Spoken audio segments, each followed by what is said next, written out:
Do you have a hard time with heart sound locations? Well, here's how I do it.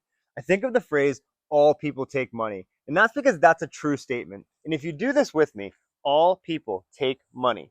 All people take money. If you do that a couple of times, that's going to stick in your brain and really help you remember the order of which this goes, right?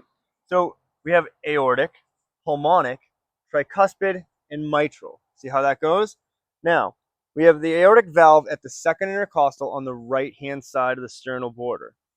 On the left-hand side, we have the pulmonic valve, which again is at the second intercostal. Your tricuspid valve is going to be just to the left of the sternal border between your fourth and fifth intercostal. Next, you have your mitral valve, which is going to be your midclavicular line right at the fifth intercostal. Now, as a little extra bonus for you, you have Erb's point. Erb's point is going to be at the third intercostal right here, right in between your pulmonic and your tricuspid. And what that's best known for is listening to S1 and S2 equally. Does that make sense? Keep it simple.